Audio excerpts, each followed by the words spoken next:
هر زنی باید بتونه به تنهایی بیرون بره، بدون اینکه هیچ استرسی داشته باشه و دائما پشت سرش رو نگاه بکنه. اما تقریبا هر زنی توی زندگیش یک بار این طرز رو تجربه کرده. لرزه به بدنش افتاده زمانی که متوجه شده کسی پشت سرش قدم میزنه. سلام، من هانیه‌ام و اینجا پرونده‌های جنایی رو بررسی می‌کنیم. توی پرونده‌های خارجی اگه جایی رو بد ترجمه کردم و یا قسمتی از پرونده رو پوشش ندادم، حتما توی کامنت‌ها بهم اطلاع بدید. در ایلفولد لندن، زارا آلینا نیمه‌های شب داشت به سمت خونش حرکت می‌کرد. زارا از اون زن‌های مستقلی بود که معتقد بود هر زنی میتونه مثل مردها نیمه‌های شب هم که شده به خونه خودش به تنهایی بره و نباید از این مسئله ترسی داشته باشه. اما اون شب همه باورهای زارا نقش بر آب میشه و اتفاق وحشتناکی براش میفته. زارا همیشه توی مسیر خونه احساس امنیت میکرد، اما از خطری که اون شب پشت سرش کمین کرده بود خبر نداشت. نمیدونست که یک مرد داره تعقیبش میکنه. اون شب اون مرد توی خیابونهای لندن پرسه میزد و با خشونت تمام زارا رو به قتل میرسونه. چیزی که این پرونده رو آزاردهنده میکنه اینه که پلیس میدونست قاتل زارا خطرناکه. تازه از زندان آزاد شده بود و پلیس باید اونو زیر نظر میگرفت. حتی بدتر این که اون زمانی که جنایت رو انجام میده باید توی زندان بود. اما به نظر میرسید پلیس عجله‌ای برای دستگیری اون نداشت. این داستان زارا آلیناست. یک زن مستقل و شجاع که عاشق قدم زدن و پیاده روی بود و زنان دیگر رو تشویق میکرد تا با اعتماد به نفس توی خیابونها قدم بزنن. در تاریخ 26 ژوئن 2022 آخرین قدم‌های زارا به خونه با یک تراژدی وحشتناک پایان پیدا میکنه. با چند دقیقه فاصله از خونش به طرز وحشیانه‌ای بهش تجاوز میشه و به قتل میرسه. پرونده زارا یک جنبش تغییر در سراسر انگلستان رو آغاز کرد. اما نبرد زارا قبل از اون شب ترسناک برای عدالت و برای حقوق زنان از قبل آغاز شده بود. زارا ناتاشا آلینا در 9 سپتامبر 1986 به دنیا آمد. در یک خانواده جنوب آسیایی بزرگ شد. پدر بزرگ و مادر بزرگ زارا در سال 1968 از پاکستان به انگلستان مهاجرت کرده بودند و در لندن یک خونه گرم و صمیمی برای 5 تا فرزندشون ساخته بودند. زارا اولین نوه اونها بود. مادرش مادر مجرد بود و در سن 22 سالگی زارا رو به دنیا آورد. با اینکه مادر زارا یک زن مجرد و تنها بود، اما بقیه خانواده کاملا ازش حمایت می‌کردند. زارا خواهر و برادری نداشت، اما اصلاً احساس تنهایی نمی‌کرد. همیشه خاله‌ها و داییاش در کنارش بودن. یکی از خاله‌های زارا به اسم فراز میگه زارا عزیز خانوادمون بود. از همون بچگی وقتی ازش میپرسیدیم میخوای چی کاره بشی، میگفت میخوام وکیل بشم. و در بزرگی هم به آرزوی خودش که وکیل شدن بود میرسه. اما مسیر پرفراز و نشیبی داشته و رسیدن به آرزوش همچین مسیر راحتی هم نبود. به خاطر مشکلات مالی مجبور بود درسش رو به تعویق بندازه و از مادر و مادر بزرگ مریضش که همزمان بیمار شده بودن مجبور بود مراقبت بکنه. زارا تمام کارهای اونها رو انجام میداد. با اینکه قطعاً مراقبت از 2 تا مریض خسته کننده است، ولی زارا هیچ وقت شکایتی نداشت. فاصله بین خونه خودش و مادر بزرگش رو هر روز طی می‌کرد و از اونها مراقبت می‌کرد. هر روز براشون غذا آماده می‌کرد، داروهاشون رو میداد، لباسهاشون رو عوض می‌کرد و می‌شست و مثل یک انسان واقعی عمل می‌کرد. همه این کارها سخت بود، اما زارا به بهترین شکل ممکن و با قدرت همه رو تحمل می‌کرد. با همه مشکلات مالی و خانوادگی دست از رویاش که وکیل شدن بود نکشید و تو آزمون‌های وکالت شرکت می‌کرد. و همیشه به خونه خالش میرفت و از خالش میخواست که توی مطالعه و درس‌ها بهش کمک بکنه. زارا از خالش میخواست نقش یک مشتری رو بازی بکنه و خودش هم نقش یک خانم وکیل رو بازی میکرد. اما هیچ وقت پرونده های اونها درست حسابی حل نمیشد و همیشه مشغول خنده و شادی بودن. اما با این حال آزمون‌های وکالت رو با نمره‌های بالا گذروند و در ماه مه 2022 در سن 35 سالگی اولین شغل خودش رو به عنوان یک وکیل در دادگاه سلطنتی عدالت لندن شروع کرد و در اولین روز کاری یک سلفی گرفت و برای خانواده‌اش فرستاد و گفت باورش نمیشه که الان اینجاست. زارا خیلی زیبا هم بود، با موهای فرفری و بلند و چشمای درشت. روز اولی که وارد دادگاه سلطنتی شده بود، محو نقاشی‌ها و دیوارهای زیبا شده بود.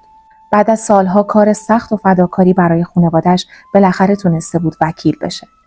احساس می‌کرد فصل تازه‌ای توی زندگیش اتفاق افتاده و می‌خواست مطمئن بشه که از مهارت‌های خودش برای اجرای عدالت استفاده می‌کنه. خیلی به کارش متعهد بود، حتی در زمانهایی که وقت آزاد داشت به عنوان یک کارگر توی بازسازی پناهگاه پناهندگان انگلیسی شرکت می‌کرد. وقت خودش رو صرف آشنایی با اونها می‌کرد و داستان‌های زندگی اونها رو می‌شنید و مطمئن می‌شد که در مورد مسکن، سلامتی و آموزش ازشون حمایت میشه. مراقبت از دیگران توی طبیعت زارا بود. فقط مربوط به آدم‌ها نمی‌شد. با حیوانات هم مهربون بود، به خصوص گربه‌ها. همیشه پولی رو که به سختی به دست آورده بود و صرف بردن گربه‌ها به دامپزشکی می‌کرد تا مطمئن بشه حالشون خوبه. یکی از خاله‌های زارا به اسم فرح میگفت اگه بخوام یک توصیف کلی در مورد زارا داشته باشم این بود که اون خیلی مستقل بود. استقلال زارا بیش از هر چیز دیگه ارزش داشت. اما در تاریخ 26 ژوئن 2022 با خشونت قربانی شد. یک شکارچی تو خیابون‌های لندن به دنبال هر زنی میگشت که فقط بتونه بهش حمله بکنه و اون با زارا برخورد میکنه. زارا در اون عصر گرم و تابستونی در اینفورد لندن بود. لندن توی تابستون همیشه پر جنب و جوش و شلوغه. اون روز هم متفاوت نبود و همه بیرون بودن و داشتن از آخر هفتهشون لذت می‌بردن. زارا حدود 8:30 شب در 25 ژوئن تصمیم میگیره که با یکی از دوستاش به یک میخونه دنج برن و اونجا با همدیگه رو ملاقات بکنن. اونجا شام میخورن، یه چند تا نوشیدنی میخورن و با همدیگه به یک بار دیگه به اسم چمپ بار میرن. تا حدود ساعتهای 2:30 شب اونجا به خندیدن و صحبت کردن و رقصیدن مشغول میشن. تا اینکه تصمیم میگیرن به خونه برن. دوست زارا یک تاکسی میگیره و زارا هم تصمیم میگیره پیاده به خونه بره و به دوستش میگه که من دوست ندارم وقتی تنهام سوار تاکسی باشم و با یک غریبه تنها توی یک ماشین بمونم. به هر حال اون یک غریبه است و میتونه هر کاری انجام بده و اگر پیاده به خونه بره حس بهتری داره و امنیتش بالاتره. کسایی که زارا رو میشناختن میگفتن اون همیشه زمانی که به یک مهمونی این چنینی میومد همیشه یک کفش ورزشی هم توی کیفش همراهش بود و زمانی که بعد از مراسم میخواست به خونه برگرده کفشش رو عوض میکرد و با کفش راحتی به سمت خونه قدم میزد و پیاده میرفت. ساعت 2:30 نصف شب زارا به سمت خونه حرکت میکنه. خیابون خلوت بود و کسی پشت سرش نبود و زارا هم متوجه کسی پشت سرش نمیشه. چند دقیقه با در ورودی خونش فاصله داشت که احساس میکنه کسی پشت سرش داره بهش نزدیک میشه. اما زمانی که متوجه میشه دیگه خیلی دیر شده. اون مرد گردن زارا رو گرفت، به سمت خودش کشید و توی تاریکی شب روی زمین میکشید. حتی توصیف کردن این صحنه هم سخت و وحشتناکه. اون به شدت زارا رو کتکش زد، برهنش کرد و به طرز وحشیانه‌ای بهش تجاوز کرد که باعث شد زارا خون زیادی رو از دست بده. زارا دائما مقاومت میکرد و سعی میکرد که اون فرد رو از خودش دور نگه داره. اما هر بار وحشیانه‌تر اون رو به زمین پرتاب میکرد و باز بهش تجاوز میکرد. سعی میکنه اونو خفه بکنه و گردنش رو میشکونه. زارا هوشیاری خودش رو از دست میده و اون حمله حدود 9 دقیقه طول میکشه. حدود 3 دقیقه بعد از حمله زارا پیامی رو از اون دوستش که باهاش بیرون بود دریافت میکنه. عزیزم خونه ای؟ اما زارا دیگه هیچ وقت نمیتونه به اون پیام جواب بده. اون شب قبل از اینکه اون مرد زارا رو رها بکنه بدن زارا رو میگرده، وسایلش رو میگرده و چند تا از وسایلش رو برمیداره و میدزده و میره. انگار نه انگار که اصلا اتفاقی افتاده. وقتی همینجوری داشته تو خیابونها قدم میزد و از زارا دور میشده وسایل زارا رو به اطراف پرت میکرده. شلوار و کلیدهای زارا رو توی خیابون پرتاب کرده، کیف پول و لگ زارا رو روی درخت پرتاب میکنه و تلفن همراه زارا رو توی یک راهروی خونه‌ای پرتاب میکنه. و واقعا تعجب میکنم که قصدش از این کار چی بوده، چون واضحه که خیلی زود این وسایل پیدا میشن مگر اینکه اون میخواسته که این اتفاق بیفته و مردم نتونن شواهد رو نادیده بگیرن. زارا توسط 2 زوجی که اونجا داشتن پیاده روی میکردن پیدا میشه. به سختی نفس میکشیده اما بیهوش بوده. کل صورتش پر از خون بوده، پاش توی زاویه خیلی بدی خم شده بوده و تحت فشار خیلی زیادی بوده و خون زیادی رو از دست داده بوده. در ساعت 2:39 صبح با 999 تماس میگیرن. در ساعت 2:39 صبح با 999 تماس میگیرن و آمبولانس به سرعت خودش رو به صحنه میرسونه و زارا رو با عجله به بیمارستان رویال لندن منتقل میکنه. اونجا متوجه 46 آسیب جدی روی بدنش میشن. از جمله بریدگی‌های روی سرش، کبودی‌های صورتش، شکستگی بینیش و یک آسیب شدید مغزی. زارا اونقدر خون از دست داده بود که دیگه برای نجاتش دیر شده بود. زارا آلینا در بیمارستان رویال لندن در 26 ژوئن 2022 درگذشت. اون به طرز وحشیانه‌ای شکنجه شده بود و در خیابون‌هایی که همیشه احساس آرامش می‌کرد بهش تجاوز شده بود. حدود ساعت 11 صبح مامورای پلیس به در خونه مادربزرگ زارا میره. مادربزرگ زارا با دیدن مامورای پلیس متوجه میشه که باید اتفاق وحشتناکی افتاده باشه. اونها از مادربزرگ زارا میپرسن میتونه از روی یک عکس زارا رو شناسایی بکنه یا نه. عکس فیلم مداربسته‌ای رو که زارا اون شب با دوستش به اون بار رفته بود رو به مادربزرگ زارا نشون میده. مادربزرگش با افتخار تایید میکنه که بله اون زارا آلیناست. و بعد پلیس خبر وحشتناک رو به مادربزرگش میده. اونها نه تنها باید بهش بگن که نوش رو چطوری پیدا کردن، بلکه باید بهش بگن چطوری به نوش به طرز وحشیانه‌ای حمله شده و بهش تجاوز شده و فوت کرده. قلب همه خانواده شکست. اونها ستون خانواده‌شون رو، عزیزی که همیشه در کنارشون بود و ازشون مراقبت میکرد رو از دست داده بودن. خانواده زارا میگن انگار دزدی به خانواده‌مون زده و قلب خانواده رو دزدیده. پلیس شروع به جستجو کرد. اون خیابون همیشه شلوغ و پرتردد بود. فروشگاه‌ها و سوپرمارکت‌های زیادی اونجا بود. معمولاً اتوبوس‌ها و ماشین‌ها همیشه در حال تردد بودن. اما اون شب به طرز عجیبی ساکت بود. مدت زیادی طول نکشید که داستان زارا در شهر پخش بشه و همه رو شوکه بکنه. پلیس در تک تک خونه‌های منطقه کرنبروک رفت و تقریباً با همه افراد اون منطقه صحبت کرد. پلیس در حین بررسی صحنه جرم اثر انگشت و خون پیدا کردند که این باعث می‌شد که اگر به کسی مشکوک بشن سریع با یک آزمایش دی مشخص بشه اون شخص قاتل هست یا نه. خیلی سریع پلیس به یک تطابق اثر انگشت برخورد میکنه. اثر انگشت متعلق به جردن مکوینی 29 ساله بود. از 15 سالگی در زندان بود و به تازگی آزاد شده بود. جردن در طول 17 سال 28 بار با 69 جرم مختلف محکوم شده بود. از سن کم به یک جنایتکار حرفه‌ای تبدیل شده بود. توی سن 17 سالگی به خاطر حمله به یک زن و تجاوز بهش به زندان افتاده بود. حتی دوست دختر سابق جردن میگفتش که من خیلی خوشحالم که الان زنده‌ام چون بارها و بارها مورد ضرب و شتم قرار میگرفته و فیتیشش این بوده که سعی میکرده روش پا بذاره و لگد بهش بزنه و احتمالاً همه این کارها رو با زارا هم انجام داده. جردن مکوینی یک خطر جدی برای زنها محسوب میشد و پلیس اینو کاملا میدونست. جردن تا 9 روز قبل از قتل زارا آزاد شده بود و قبل از اون هم به خاطر حمله به یک زن و دزدی در زندان بود و زمان قتل زارا با آزادی مشروط از زندان آزاد شده بود.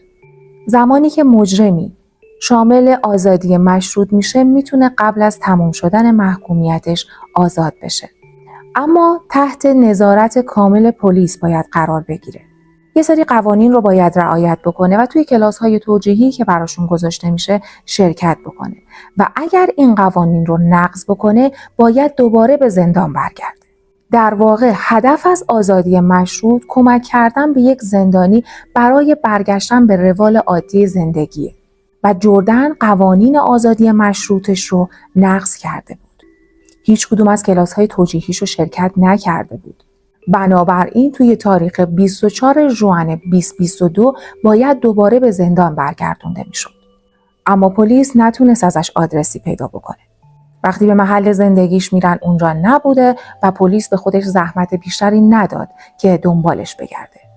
و بعد از 2 روز جردن قتل انجام میده و به یک زن به طرز وحشیانه‌ای تجاوز میکنه.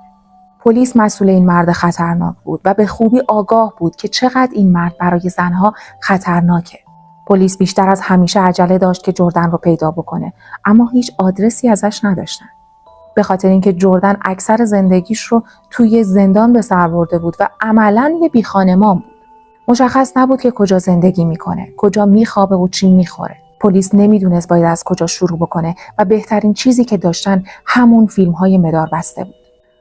از طریق فیلم‌های مداربسته جردن رو دیدن که ساعت 8 شب دقیقاً به همون میخونه‌ای میره که زارا و دوستش اونجا بودن. جردن به زارا و دوستش اهمیتی نمیداد و همونجا توی فیلم‌ها مشخص بوده که داشته زن‌های دیگر رو مورد آزار و اذیت قرار میداده دائما به سمت زنهای دیگه میرفته، میخواسته از پشت بهشون نزدیک بشه و اونها اون رو از خودشون دور میکردن.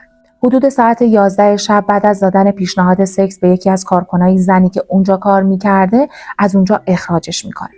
بعد از اینکه از اونجا بیرونش میکنن، توی دوربین‌ها دیده میشده که خیلی بی هدف توی خیابون‌های ایلفورد پرسه میزده.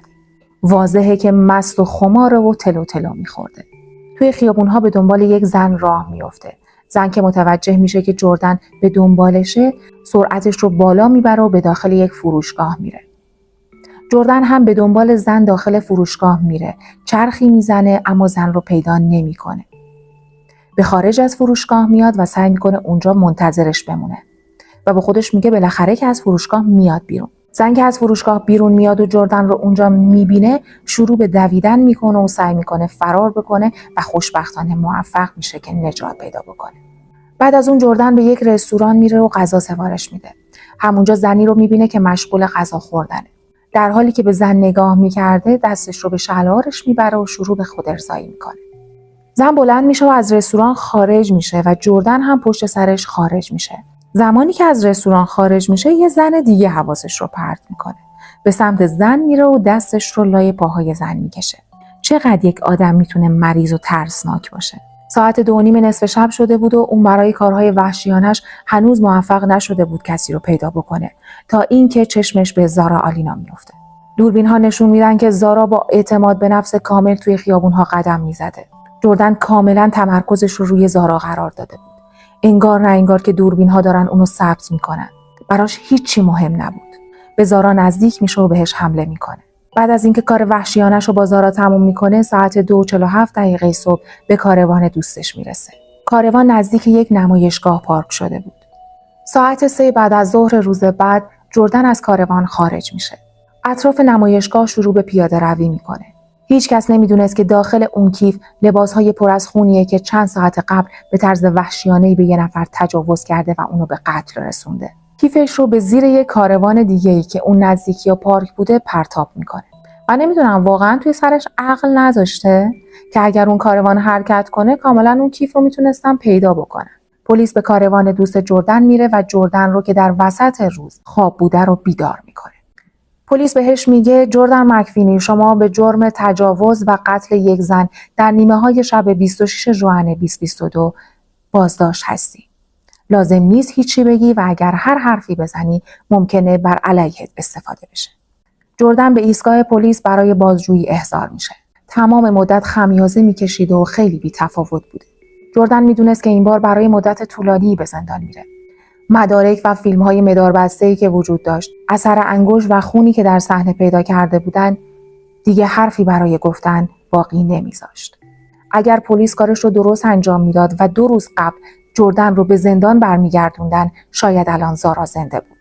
خود پلیس میدونه سیستم مراقبت بعد از زندان انگلستان مشکل داره. انگار زندان یک دروازه بود که زندانی ازش خارج میشد و دوباره بهش برمیگشت. چرا؟ چون سیستم مراقبت بعد از زندان در انگلستان به خوبی انجام نمیشد و نمیتونست افراد رو به زندگی عادی برگردونه. چون سیستم نمیتونه به خوبی افراد رو تحت نظارت قرار بده و اونها رو بازپروری بکنه.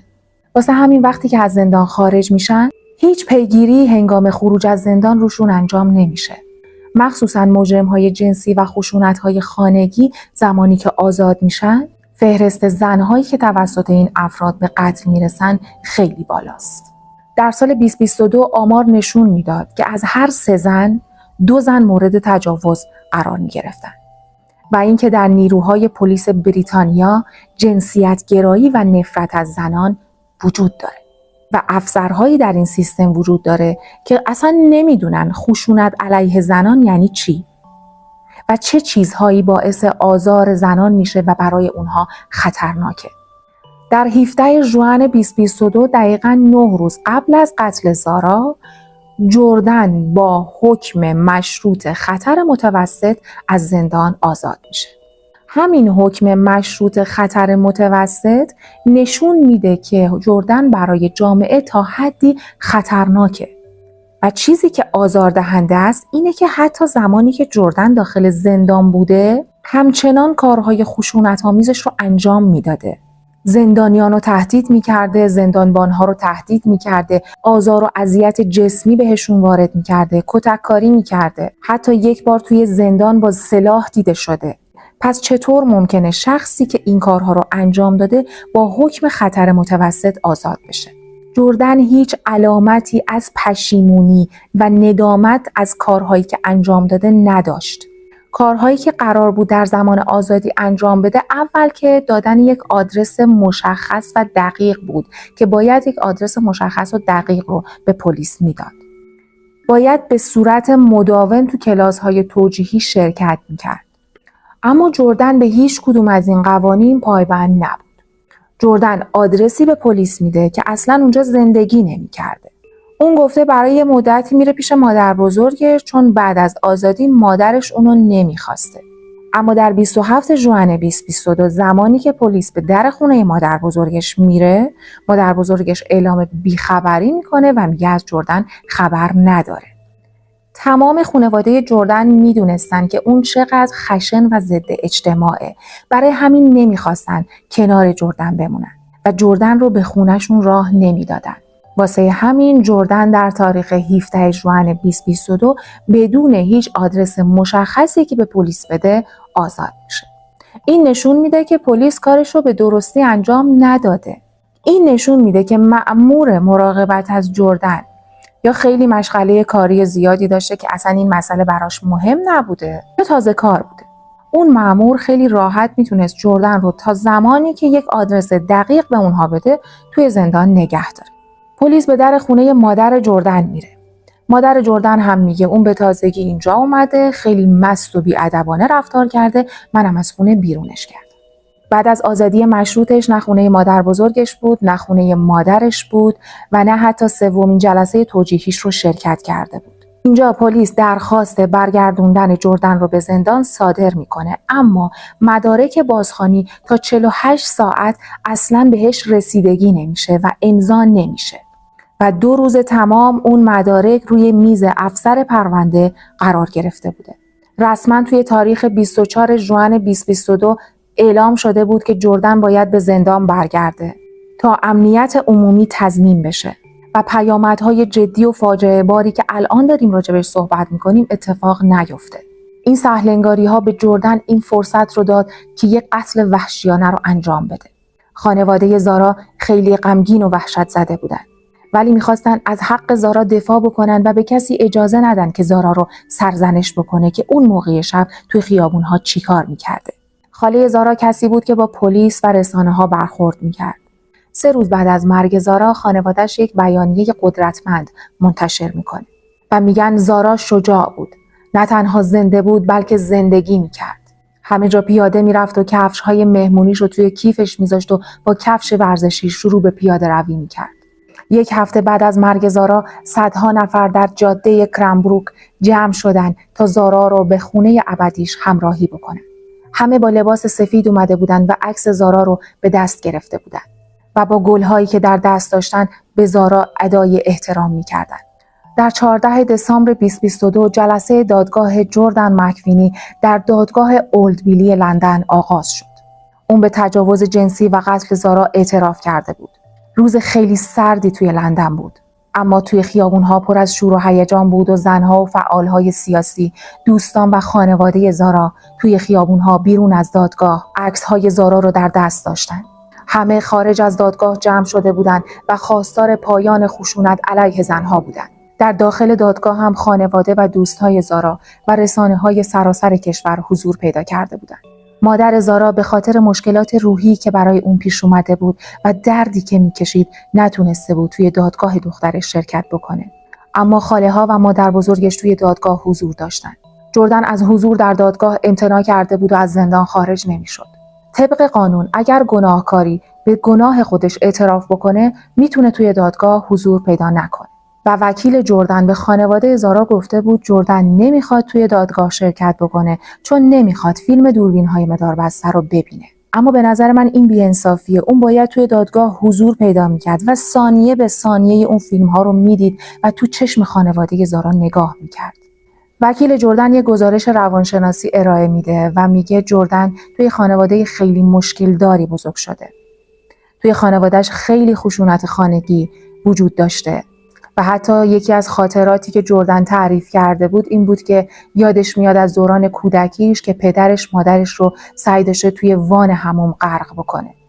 از بچگی توی زندان بوده و قاضی هم این رو قبول داشت که جردن کودکی وحشتناکی داشته.